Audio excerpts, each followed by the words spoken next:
धन्यवाद। तो श्लोक की कुछ व्याख्या मैं सुनाऊंगा।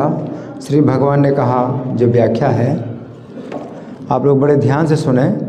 यहाँ पर अर्जुन कह रहे हैं कि हे देव, धृतराष्ट्र के सभी पुत्र आपके मुखों में प्रवेश कर रहे हैं। क्या अर्जुन ने कहा कि हे देव, धृतराष्ट्र के सभी पुत्र आपके मुखों में प्रवेश कर रहे हैं। तो इस समझने की बात है कि श्लोक संख्या 7 में श्री कृष्ण ने अर्जुन से कहा था कि हे अर्जुन, तुम मेरे विश्व रूप में संपूर्ण विश्व को तो देखोगे ही, बल्कि इसके अलावा कुछ और भी देखना चाहते हो तो तुम्हारी इच्छा के अनुसार वो भी तुम्हें विश्व रूप में दिखाई देगा। भगवान ने ये भी कहा, या चान्य दृष्टुम इच्छसि, तुम सब कुछ देखो लेकिन कुछ और भी अगर देखना चाहते हो भविष्य की, अगर तुम भविष्य जानना चाहते हो किसी चीज़ का तो वो भी तुम देख सकते हो। उस समय अर्जुन ने विचार किया। अब अर्जुन ने क्या विचार किया? अर्जुन जो देख रहे हैं भगवान के मुख में धृतराष्ट्र के पुत्र प्रवेश कर रहे हैं, तो अर्जुन ने विचार किया, क्या किया था कि धृतराष्ट्र के पुत्रों ने हम पांचों पांडवों के साथ जीवन भर अन्याय किया है। इन लोगों ने सदा हमारा अपमान किया है और विपत्तियों में डाला है। इतना अन्याय करने के बावजूद भी जीवन भर इनको संपत्ति मिली है, सुरक्षा मिली है और सुख भोग मिले हैं। अब क्या इस युद्ध में भी इनको विजय प्राप्त होगी? अर्जुन को संदेह था। इन्होंने हमेशा अपनी दादागिरी करी और सुख भोगा, तो अर्जुन को संदेह है कि इस युद्ध में भी क्या होगा। क्या इस युद्ध में भी इनको विजय प्राप्त होगी? इन लोगों को तो पूरा विश्वास है कि जिस प्रकार ये लोग हमारे साथ अन्याय करके सफल होते रहे, उसी प्रकार इस युद्ध में भी ये लोग सुरक्षित रहेंगे। परंतु वास्तव में इस युद्ध में इनकी क्या दशा होगी, अर्जुन की बड़ी इच्छा है जानने की कि क्या होगा।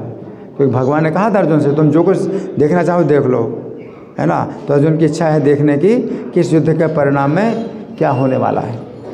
ये प्रश्न अर्जुन के मन में उठा।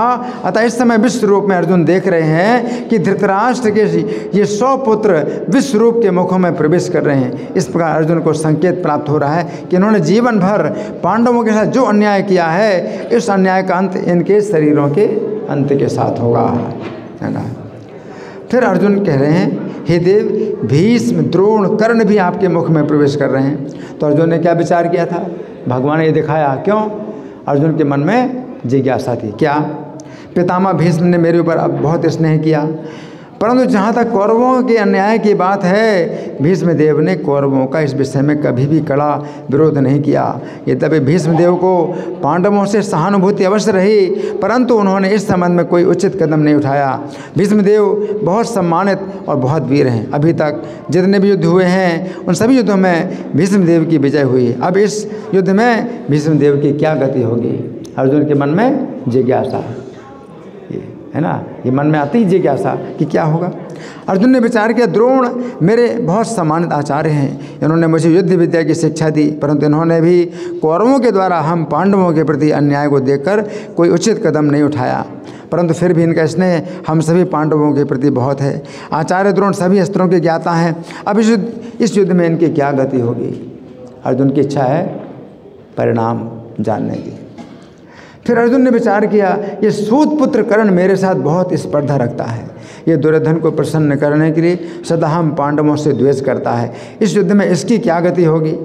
तो यहाँ पर अर्जुन कह रहे हैं कि हे देव, मैं देख रहा हूँ कि भीष्म, द्रोण और कर्ण सभी और कौरवों के पक्ष के सभी अन्य सभी राजा लोग आपके मुखों में प्रवेश कर रहे हैं। तो यहाँ पर अर्जुन कह रहे हैं कि हे देव, आपके मुखों में ये सभी योद्धा अत्यंत तेजी से प्रवेश कर रहे हैं। तो यहाँ पर समझने की बात यह है कि ये सभी योद्धा श्री कृष्ण के विश्वरूप के मुखों में तेजी से प्रवेश कर रहे हैं। विश्वरूप का इस विषय में कोई प्रयास नहीं है। यहाँ पर कोई ऐसा दृश्य नहीं कि विश्वरूप अपने हाथों से पकड़ पकड़ कर खा रहा हो, ऐसा नहीं है, क्या कि पकड़ पकड़ खा रहे हो, ऐसा नहीं। ये तो राक्षस का कर्म है कि वो पकड़ कर मनुष्यों को खाता है। श्री कृष्ण का विश्वरूप कोई राक्षस नहीं है। जिसकी इच्छा होती है वो मनुष्यों का मांस खाए, नहीं, अर्जुन देख रहे हैं कि सभी योद्धा स्वतः विश्वरूप के मुखों में प्रवेश कर रहे हैं। यद्यपि विश्वरूप को कोई भी प्रयास नहीं करना पड़ रहा है, परंतु ये सभी योद्धा विश्वरूप के मुखों में प्रवेश कर रहे हैं। तो यहाँ पर अर्जुन कह रहे हैं कि हे देव, ये सभी योद्धा लोग आपके मुखों में प्रवेश कर रहे हैं। ये समझने की बात है कि ये क्रिया मांस भक्षण की नहीं है। क्या मांस भक्षण की नहीं है। विश्वरूप के जो मुख हैं वे वास्तव में काल की अग्नि है। क्या है? काल की अग्नि है। प्रज्वलित अग्नि में जिस प्रकार कोई शरीर भस्म होता है, उसी प्रकार सभी योद्धा विश्वरूप के मुखों में भस्म हो रहे हैं। तो मांस भक्षण नहीं हो रहा है, मांस भक्षण नहीं हो रहा है। क्या हो रहा है? भस्म, शरीर भस्म हो रहे हैं। उनका मांस खाया नहीं जा रहा है, ना उनका खून पिया जा रहा है। यहाँ पर भगवान ना तो मांस खा रहे हैं, ना खून पी रहे हैं। ये दृश्य भयानक अवश्य है, परंतु निंदित नहीं है। इसमें कोई निंदा की बात नहीं है कि मांस खा रहे हैं या खून पी रहे हैं। भयानक है भगवान का रूप, लेकिन निंदित नहीं है। ये दृश्य अत्यंत महिमामय है। विश्वरूप की ऐसी महिमा है कि उनके मुख में सभी योद्धा जाकर भस्म होते हैं। कोई मांस या खून का दृश्य नहीं दिखाई दे रहा है। तो ये बात समझने की है। भगवान का जो है ये रूप जो है वो नहीं है जो कि आपको जो है नफरत होती हो।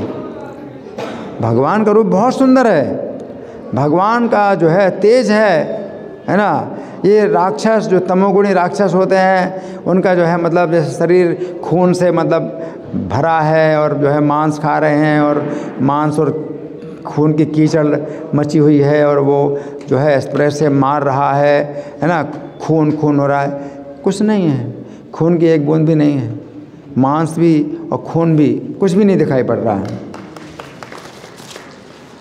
भगवान के मुखों में जो है जो प्रज्वलित अग्नि है वो काल की अग्नि। काल अग्नि कैसी है? सूर्य की अग्नि से भी तेज काल की अग्नि है।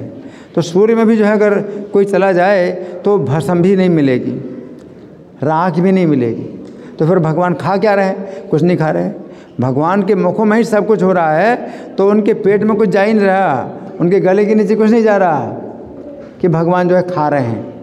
भगवान नहीं खा रहे कुछ भी। ये तो जो है काल अग्नि में जो है वो प्रवेश कर रहे हैं, और अग्नि में प्रवेश कर रहे हैं। वो काल की अग्नि है, तो उसमें जो है कुछ वो नहीं होता है कि भुनता हो या उबलता हो। ना कुछ चीज़ भुनती है ना उबलती है कि खाने लायक कुछ चीज़ हो, कुछ भी नहीं है। हाँ, उनका खून रक्त कुछ भी नहीं बनता। क्या बनता है? भस्म, और भस्म भी भस्म हो जाती है। भस्म कभी जो है भस्म नहीं मिलती। तो ये जो है भगवान का रूप है, वो विनाशकारी रूप है।